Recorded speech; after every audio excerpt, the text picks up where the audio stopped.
Good day everyone, especially to you though. I am here to report about organizational leadership and leaders versus management. So first, in organizational leadership, leaders help set strategic goals for the organization while motivating individuals within the organization to successfully carry out assignments in order to realize those goals. In the school settings, the school leader or the school head, principal, helps set the goals or targets for the school and motivates teachers, parents, learners, and non teaching personnel to do their tasks to realize the school goals. So, organizational leadership also works towards what is best for the individual members and what is best for the organization as a group at the same time. Organizational leadership does not sacrifice the individual member for the sake of the people, nor sacrifice the welfare of the group for the sake of individual member. Both individual and group are necessary. So, kumbaga, all for one, one for all. So, dili i-sacrifice sa tibuok grupo or sa tibuok organization para lang sa usa ka member. Og dili sad nga i-sacrifice para sa usa ka member ang organization or ang grupo. So, in organizational leadership, it is also an attitude or a worth ethic that empower an individual in any role to lead from the top, middle, or bottom of an organization. So, applied to the school setting, the school leaders helps anyone from the organization, not necessarily from the top, to lead others. So, sa kuan magod sa school organization or sa school setting, ang leader, ang principal, syempre mo help good siya sa iyang mga teachers, sa iyang mga kanang katong parents, sa learners og non-teaching kanang personnel. So when we applied this kanang organizational leadership sa school setting, so si principal or kung kinsay school head, mao na siya mo help good siya anyone from the community, like sa school, like teachers, parents, kanang learners ug ang non-teaching kanang personnel. So by that, tungod kay leader siya, so i help ang mga kanang nasakupan niya. But that does not mean nga if ang kaniyang kanang leader na siya, dili siya maka-learn from sa iyang community. So as a leader, mag-learn jud gyapon ka when we kanang nagdata grupo ba or kanang nag-lead ta grupo, mag-learn gyapon sad ta gikan sad sa ilaha. So I'll explain that more sa sunod na kanang slide. And sa ako sad nabantayan no, based lang sa akong nabantayan since my mother is a teacher, like sa school settings lang ba. That does not mean man jud nga if ikaw na si school head, ikaw na si principal, ikaw ra jud ang pwede mo lead. Dili ingon na kay bisan pa tuod og parent ka, syempre makalid sa jud japon ka. You can have makahatag sa jud ka og mga kanang suggestions like inana ba. Then my mother is a master teacher, so ubos siya sa school head or sa principal. But kanang makalid jud japon siya, dili man jud ingon nga leader ka, ikaw na jud ang pinaka-top. Pwede jud kag nakasab middle or bottom, basta kanang ang imo lang kuan ba, ang imong masuggest or ang imong kuan kay para jud sa organization nga para ang inyong vision sa inyong goals kay murag ma-achieve gali. Summary, so diri nako ma-explain jud mga ayo. So organizational leadership is about guiding a group of people to achieve a common goal. So nagud siya like step by step sad. So kanang in order to achieve that goal, so na jud dapat ay leader nga mo guide sa tua. So first jud ana ang atong step is setting a vision. So magkuan jud ta, mag-set jud ta sa atong paglantaw ba para sa atong goal. Like leaders define where the organization is going. So pinakauna mo dyan ang like ang atong paglantaw ba sa atong organization, if ato ba dyan na makuha ng certain na goal. Ang sunod ana is motivating others. So they inspire people to work towards that vision. So dili man dyan ingon nga mag-set ang leader or mag-set siya og goal, dili man dyan na ingon nga makaya lang niya. Okay, from the word organization, so as a group of leaders. So by that, ang kanang mismo nga leader, i-motivate sa niya ang iyang mga co-leaders or members para kuha nila ang paglantaw nila sa goal. Next kay ang making decision. So leaders make choices to help the organization succeed. So ang leaders magkuhan jud og mga desisyon no kay para jud ma-achieve na nato ang goal. Pero dili ingon nga kay leader ka ang imong desisyon may matuman kay we all know that ang atong members or ang co-leaders nato kay kanang nasad sila ay mas masuggest nga mas magpanindot sa atong kwan like for example mas bet day nato ang ilang suggestions para makuha na nato ang atong goal kay I know nga tanan sa organization ang atong goal kay mao ra jud ang ari ra kanang mao jud atong certain goal but there are many ways man jud like easy way or mas manindot nga way nga mas kanang productive ang atong pagkuan sa pag-reach bitaw na nga goal. So ang sunod nato kay ang solving problems, so they find solutions to challenges the organization faces. So dili masajud ingon no nga when we kanang set goals or try to reach that certain goal, wala jud ta ingon dili ingon nga wala tay kanang mga challenges nga mabagtan and kanang usa na jud ana ang katong decision making. So challenges na nadaan sa atong pagkuha sa atong goal kay so by that kanang nagtinabangay jud ang co-leaders or ang imong members like ang leader, ang member sa pag-solve sa kana nga goal kay kuan. So sa pag-atubang nato sa aron ma-reach nato ang certain goal, so makakuan jud tag mga challenges and by that as an organization, as a leader, so sa leader ang mustand ana pero magtinabangay jud ta as usa para kay sa akong nastorya ganiya. So si leader mag-learn pod sa members and then ang members mas maka-learn sila sa leader kay mao man jud ang role sa leader mo guide siya para ma-achieve guna like mo guide ang leader sa certain nga group of people sa certain community para ma-achieve ang kanang nga goal.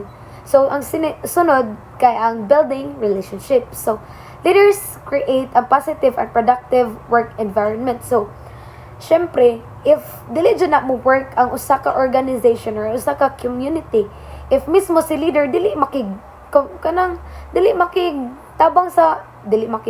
set of connection ba like for example if kanang arte jud ay kaayo ang leader, so unsaon man nimo pag-work like sa akong experience I cannot dili jud ko ka work sa akong organization if mismo ang environment kay dili na healthy. So pinakauna jud ana if leader jud ka dapat imo i-make sure nga ang imong grupo or ang imong community kay kana ganing magkasinabot like walay istorya anay kanang way libak kay instead of manglibak or dautan ang usa if dili maayo day ang nastorya sa usa imo tambagan para kana ganing kuan kay dili man jud ko moingon sad no nga as a youth leader myself. So kanang dili sa jud ingon na malikayan bitaw no nga kanang ang iyang na suggest kay lain day ay or like dili man sad good ingon na solution. So awa na nisod na sad ang katong solving problems no kay like ang mga challenges nato sa pag-build bitaw sa relationship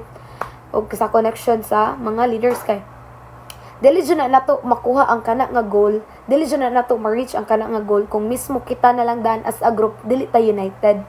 So before ta like sa school setting, so ang teachers dapat united sila dapat una kay para kung united ang teachers ang ilang ma-teach sa mga parents ang ma-teach nila sa learners kay productive bitaw kay united man sila, so magka-unite sad ang community niya.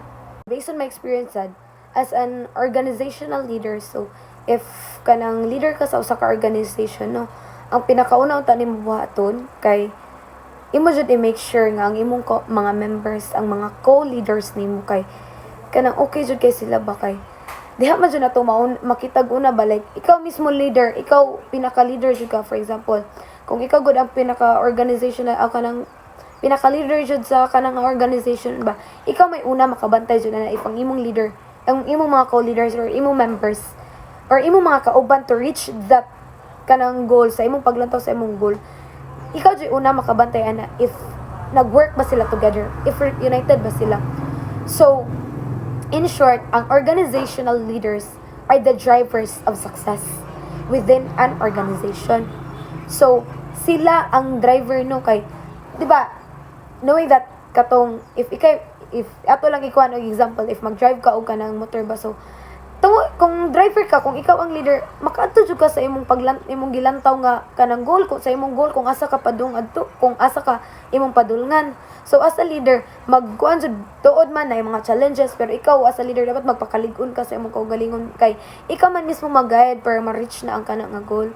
So kanang organizational leaders are the drivers of success within an organization. They don't just tell people what to do, they inspire and empower them to achieve shared objectives. So, So, as a leader, tuod man, ang imong mga kauban youth leader man. Pero ikaw ang leader jud ang nag-lead kay nakay purpose. Ang imong purpose kay dili lang jud ingon nga ay buhatan na dili lang ingon nga more on storya lang. So mag-work jud ta like imo sad sila inspire nga kanang mao na ila imo motivate, empower sila kay para ma-achieve na nato ang atong mga objectives or ang atong mga visions. So, next, mo-proceed na ta sa leader versus management. Leadership versus management. Are leadership and management synonymous? Pareha ba ang leadership o ang management? Is a leader a manager? Or is a manager a leader? If I am a good leader, does it follow that I am also a good manager? Or if I am a good manager, am I at the same time a good leader? So, not necessarily. So, let's differentiate first leadership versus management. So, management versus leadership. So, management is about keeping things running smoothly. Managers plan, organize, and control resources to achieve goals efficiently. So, think of them as the organizers, ensuring everything works as it should. So, ang management, guys, kuan siya, work focus. The goal is to get things done. They are skilled at allocating work. So, kuan sila. So, ang ilang buhaton ang ilang gina-focus jud kay ang pag-work jud ang like ang process. Ang process jud sa pag-achieve, for example, pag-achieve og goal. Like mo jud ang kuan sa as managers. So, sila ang mubuhat, they do things right. So, managers enact that existing culture and maintain status quo. So, work focus sila. Well, ang leadership is about inspiring people to achieve a shared vision. Leaders motivate, guide, and empower others to reach a common goal. So they're the visionaries, setting the direction and inspiring the team to follow. So, kung ang managers work focused, ang leaders naman kay ang people focused. So, the goals include both people and results. They care about you and want you to succeed. So, if ang managers ang paglihok lang, ang process ang giuna-una, ang leadership or ang leaders kay ang mismo ang tao. Like sila ang kanang muy murag mohatag og mga pag-guide sa mga tao para mahimo ang kana nga work. So, makuan jud nato. So, if ang manager kay do things right, ang leaders kay do the right thing. Leaders shape the culture and drive integrity. So, ang nakakuan diri, ang process magod sa manager or sa management kay transactional, while ang leaders kay transformational. So, ang transaction, ang process, mao na ang kuan sa managers. And ang leaders kay transformational. So, diha i-transform nila ang mga, like, ang people bitaw to be a good leader sad para ma-manage nila, para maka-work sila og mas like ang process sa ilang work ba to set that goal para kuan sa ilang paglantaw. So that's the difference between managers and leadership. But in school settings man jud, a school head must be both a leader and a manager. Kay sa school man gud, school is not dili mo gud siya nga gamay ra nga community. So, dako siya nga community ang gida sa leader or sa school head. So, ang principal or ang school head should be a work-focused or a people-focused. So, ang school head, iyang kanang people-focused siya kay iya gina-inspire, gina-guide, o gina-empower ang mga teachers para makuan sila sa goal. Ang goal nila is to teach learners. Well, manager pod ang kanang school head o ang principal kay ang process magud. So ang iya gyud nauna kung dapat gi-organize, giplano na daan kung giunsa kung unsaon sa usa ka leader pag-manage ang iyang community, ang iyang kuan.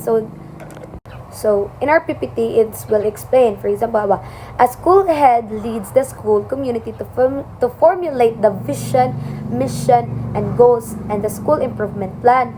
So, iya gilid ang mga teachers para makuha na nila ang vision, mission, o goals. Lead, gina-guide, gina-empower. So, muna siya ang leadership functions.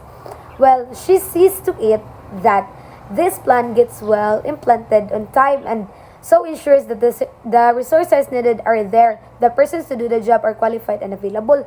So, muna siya ang management function. So, mailhan ra jud nato no ang kalahian sa leadership ug management. Kay ang management sa akong giingon ang process kalay dapat on time kanang gikuan jud niya nga na implement jud og tarong like ang process jud ba sa pagkuan na. Well, ang kanang leadership man gud sa pag guide sa pag-empower para makuha na ang vision, mission, ug goal. And let's move on to the types of skills demanded of leaders. So there are three broad types. Leaders use three broad types of skills. First kay ang technical, second is the human, and third is ang conceptual skill.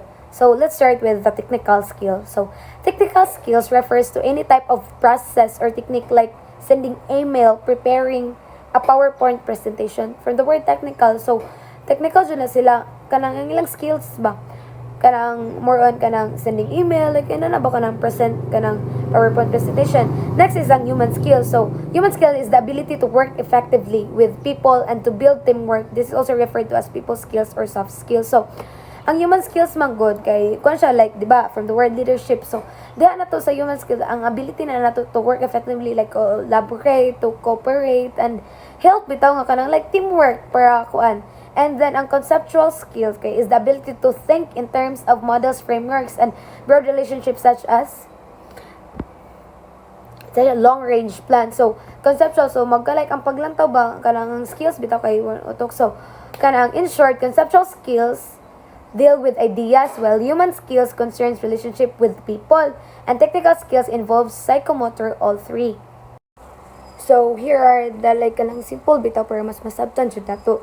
So ang technical skills kay knowing how to do things. So knowing the job, the technology or the process involved, more important for lower level leaders. So mo na siya ang technical skills. So dapat know kanang imo man kon ba like kung unsaon bitaw pag kanang buhat sa butang kanang imo jud yun ang huna-unaon jud ba to know the job jud and the technology and syempre ang process jud niya involved. Well, ang human skills kay working with people. So communicating, motivating and working well with others important at all levels. So kani man jud ang kaning human skills gani kay kanang sanay important jud ni sa tanan level bitaw kay ang pag-communicate majud ang pinaka musad na ang pinakuan dapat ka nang nagka-communicate bitaw mog tarong like inyong strong inyong communication ba kay para bitaw maka-work jud kag tarong with people og para ang imo jud kanang ang imong paglantaw ang imong vision or ang imong goal kay imo jud ma-work together with the people kay tungod na sa collaboration and cooperation.